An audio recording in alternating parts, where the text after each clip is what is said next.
asifiwe sana watu wa Mungu. Bwana Yesu asifiwe tena kwa mara nyingine watu wa Mungu. Tazama, ni siku ya tarehe 5 ya mwezi wa 3 ya mwaka 2026. Leo watu wa Mungu, natamani tujifunze somo linalosema kuimarisha uhusiano wetu na Mungu. Kuimarisha uhusiano wangu au na wako na Mungu. Na tuombe.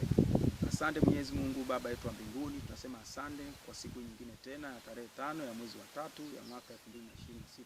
Nasema asante kwa kibali hichi, kwa kutujalia uzima na uhai.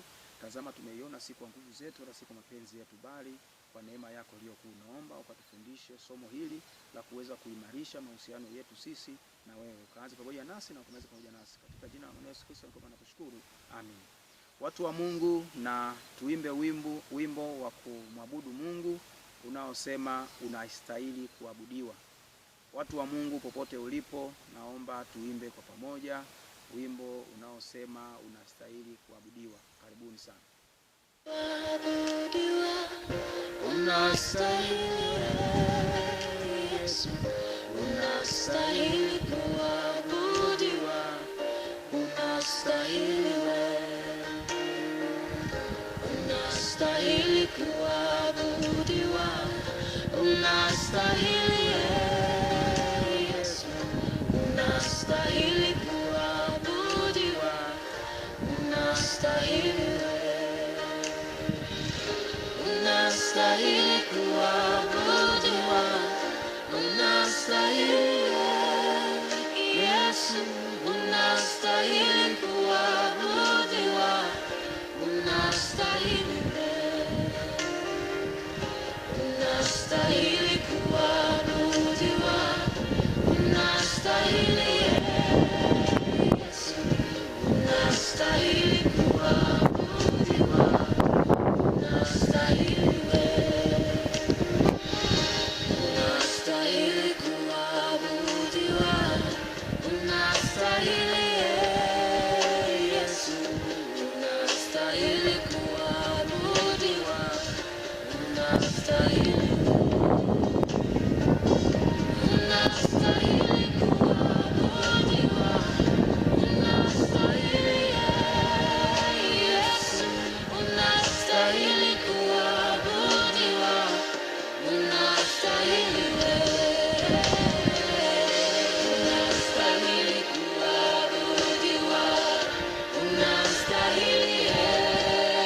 Yesu,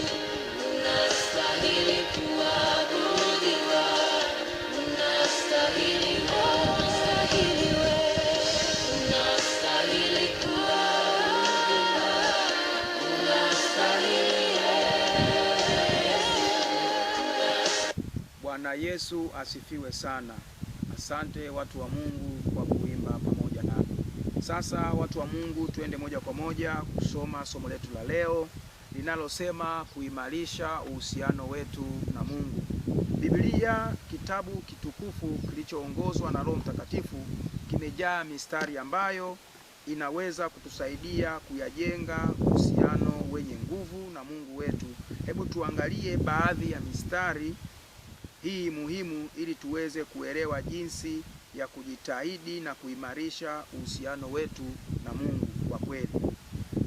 Watu wa Mungu, tunaenda kusoma kitabu cha Yeremia mtakatifu, sura ya 29 mlango wa 13. Yeremia 29 mlango wa 13, nayo inasema, nanyi mtanitafuta na kunipa mtakaponitafuta kwa moyo wenu wote. Nanyi mtanitafuta na kunipata mtakaponitafuta kwa moyo wenu wote. Hii inatufundisha nini? Hii inatufundisha kuwa tunahitaji kumtafuta Mungu kwa moyo mororo na wenye tamaa ya kumjua Mungu zaidi. Tunapaswa kumtafuta Mungu kwa moyo wetu wote na wenye tamaa ya kuweza kumjua zaidi Mungu. Hivyo basi, watu wa Mungu, pia twende tukasome Zaburi takatifu. Zaburi ya 119 mstari wa 11. Watu wa Mungu, tutasoma Zaburi ya 119 mstari wa 11, nao unasema, Nimeweka neno lako moyoni mwangu ili nisije nikakutenda dhambi.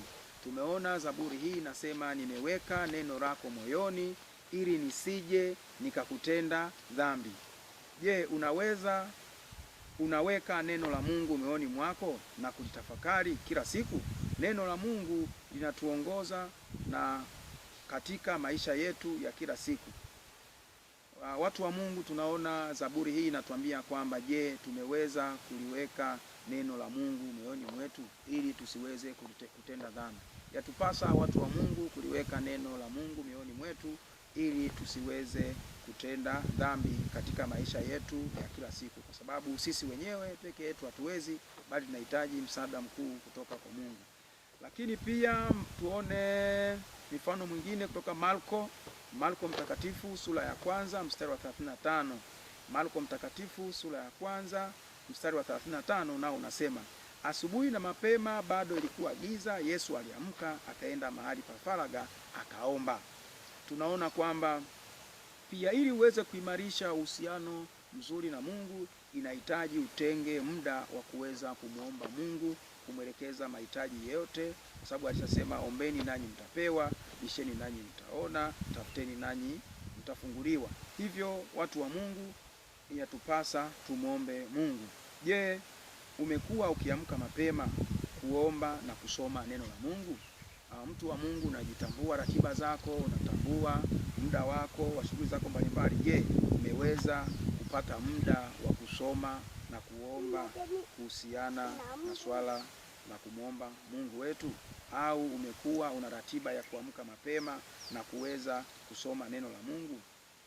Muda wa ukimya na muda wa faragha pamoja na Mungu ni muhimu sana katika kuimarisha uhusiano wetu na Mungu, ambao miongoni wake tunaona Yesu Kristo aliweza kufanya hivyo. Pia na sisi watu wa leo tunatakiwa kupata muda wa faragha wa kuweza kuomba na kuweza kusoma neno la Mungu ili tuweze kubarikiwa zaidi. Lakini pia tuone kitabu kingine katika Mathayo mtakatifu sura ya 6 mstari wa 33.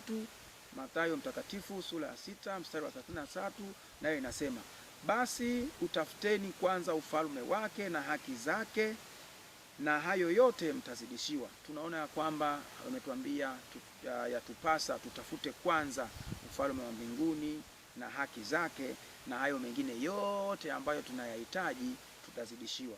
Kwa hiyo tunaamriwa kwamba watu wa Mungu tutafute kwanza ufalme wake na hayo yote mengine tutazidishiwa. Je, umekuwa ukimtafuta Mungu kabla ya vitu vingine? Kila mmoja watu wa Mungu anajitambua amekuwa akitafuta nini kabla ya vitu vingine, lakini Biblia takatifu kupitia Mathayo inatuamuru kwamba tuweze kumtafuta Mungu kabla ya vitu vingine vyote katika maisha yetu ya kila siku. Na je, watu wa Mungu tumefanya hivyo kwa kumpa Mungu kipaumbele kwenye kila jambo tunalofanya?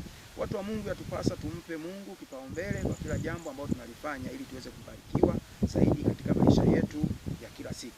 Lakini pia watu wa Mungu, ukipata muda unaweza kusoma Zaburi ya 16 mstari wa 11, lakini pia ukipata muda unaweza kusoma Mathayo mtakatifu sura ya 11 mstari wa 28 hadi wa 30. Naweza kusomea mstari mmoja nao unasema, njooni kwangu ninyi nyote msumbukao na wenye kulemewa na mizigo, nami nitawapumzisha, kwa maana nira yangu ni laini na mizigo wangu ni mwepesi. Watu wa Mungu, tunaona kwamba pia katika Mathayo 11 mstari wa 28 mstari mmoja, japo wewe utasoma mpaka ule mstari wa 30, Mungu anasema, haya njooni kwangu ninyi nyote msumbukao na wenye kulemewa na mizigo, maana yeye ametuandalia pumziko. Je, umewahi kumwomba Mungu akusaidie kubeba mizigo yako na kukupa pumziko?